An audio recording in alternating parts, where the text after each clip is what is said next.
spread around, and it's coming to the Philippines in a big scale with Lance. Tell us more, Lance. Tell you more. I'm excited to go. Estonia, I've been to Cambodia, I've been to Thailand, and to Guatemala. I've been to different places, but more recently, it's like this is where you're supposed to be, which is the Philippines. Yes. And so, I'm excited to do the community.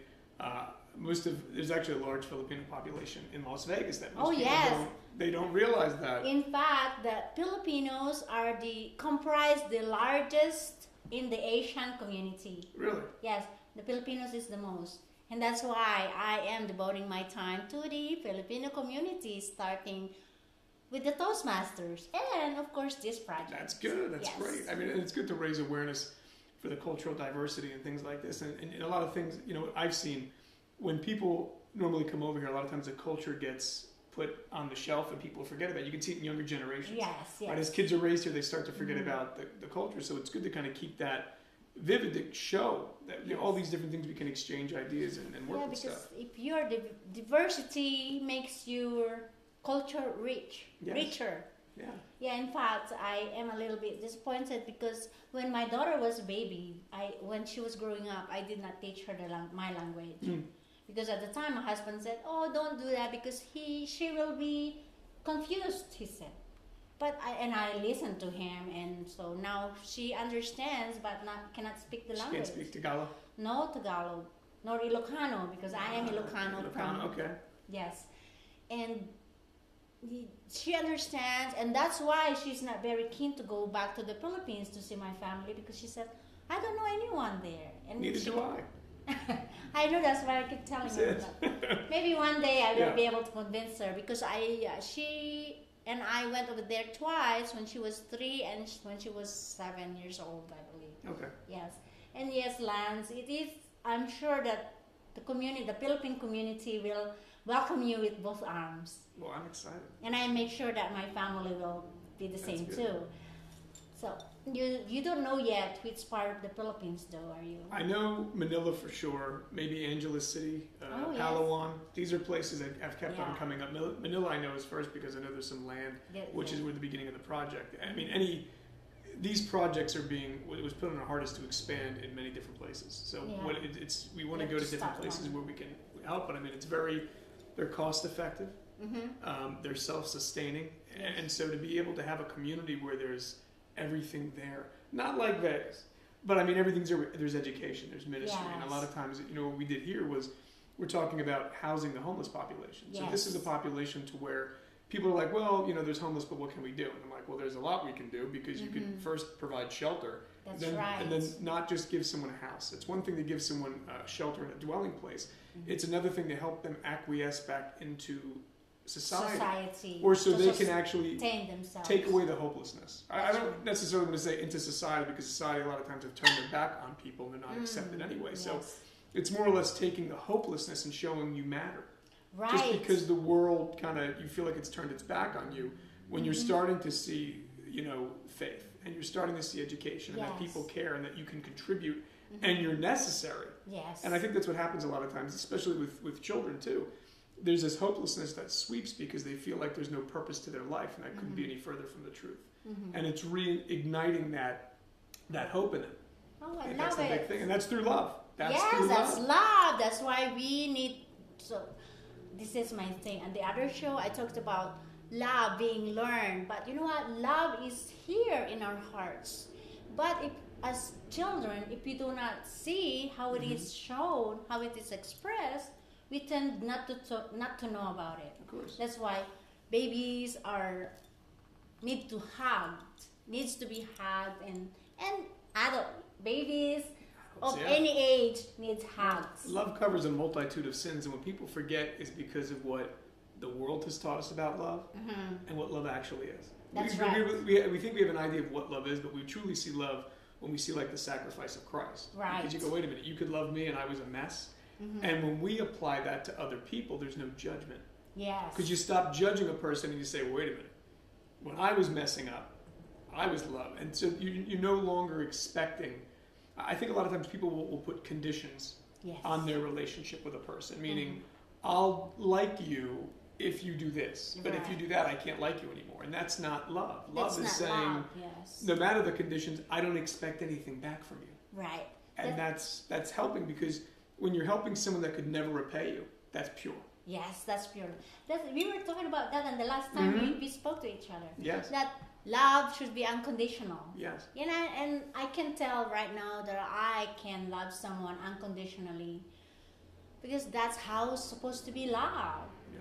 Right? I think it's a retraining and a teaching, especially the younger generation. Yes, yes. And I mean, I know you see this, what's going on here. I can't speak to other places, but you see a lack of caring in children. And it's I think there's a disconnect. I'm not blaming any one person, but there's a disconnect between the family.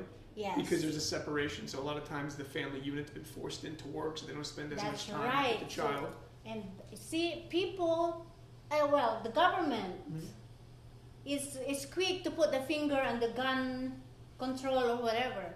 But the real problem with society these days is the whole family itself.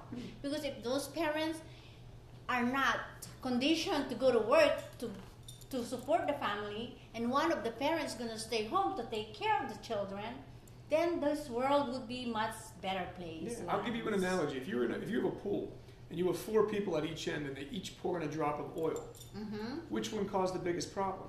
It all did.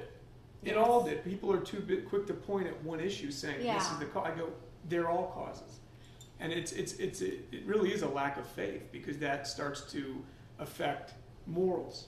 Yes. And when the morals disconnect, you start to have children that disobey the parents. Stuff becomes more acceptable, and you have a concept of moral decay. And so even people are like, well, how does that affect relationships? Well, look at how people think of marriage now. Yes. To them, it's something where, number one, it takes work. You're like, well, if it's too much hard work, I don't want it. Let's just have casual encounters. Oh. And that's not a good thing for a child. That's not at all. Not at all, because we should still have, me personally, I want to think of more. I am moral. I'm old school. I'm very conservative. So if one day I will still I want to be with someone, and I want to be married to that someone. Because you know what? Love it's sacred. Yes. And marriage should be a sacred thing. Yes. And we're not here to fit in to the world. Right. That's the thing, is too often people are like, well, I'm so different. I go, you're supposed to be different. Yes, everyone. Those old-fashioned values work, which is why as they started to fade, society fell apart. Yes. And no one ever equates the two together, and then people that are like that, because that is the minority that still thinks that way, that's more powerful than 50 people telling you the wrong thing. Because you already know the road that's going to lead down for a child or an adult. And so when you can stand your ground saying, this is the right way to do it, you can believe whatever you like, but this is what's going to necessitate change. Yes. That's why I had to change. That's why I went through a lot in my life, because I say that now that I want to be married, but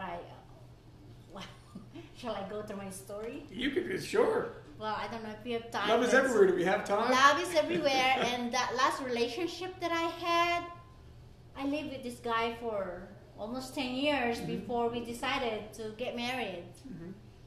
And by the way, I want to tell everyone out there, I was married once, and I was supposed to be married again. I was engaged the second time, but that didn't happen. That's the one I'm talking about. I was with him longer than I was married.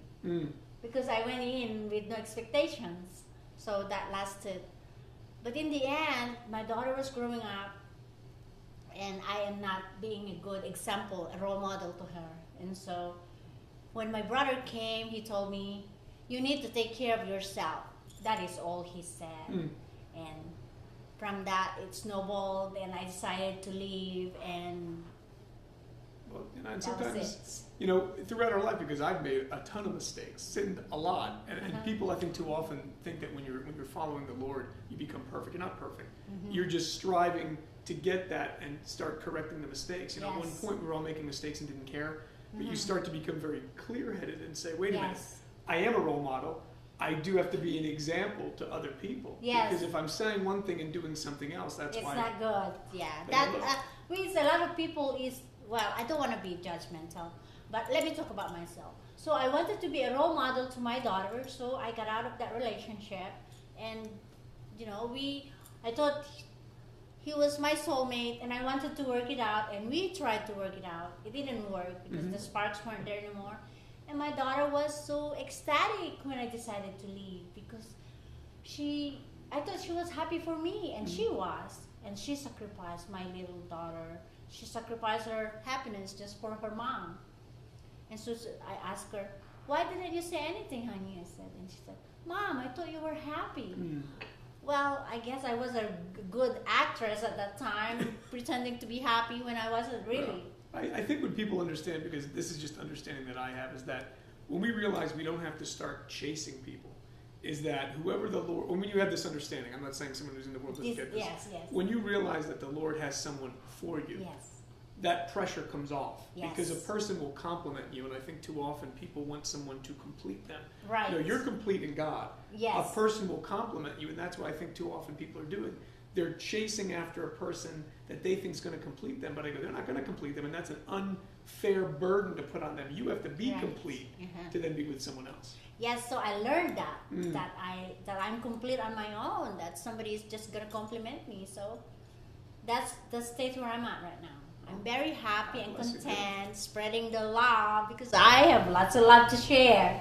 And I say, I love you to everyone. I love you, love. I love you too, and that's a beautiful thing. And that's the thing; it emanates from you, and then people, you're not faking it. That joy comes through, and then people say, "Well, what's going on there? What's your secret? What's your secret?" In fact, I went to this. I am with the Filipino American Chamber, by the way. I used to be the treasurer, but now I am not. But anyway, I went to this meeting, and they said, "Hey, whatever you're doing is working because look at you." They said, "What's different?" You're full of light. I feel alive, and I have a lot to give. I have a lot of love to give, and I'm giving that, and it's showing up. It's showing. That's great. It's amazing. I'm just so happy, Lance. Good. I'm so happy and loving. Love is happy, right? Love is joy.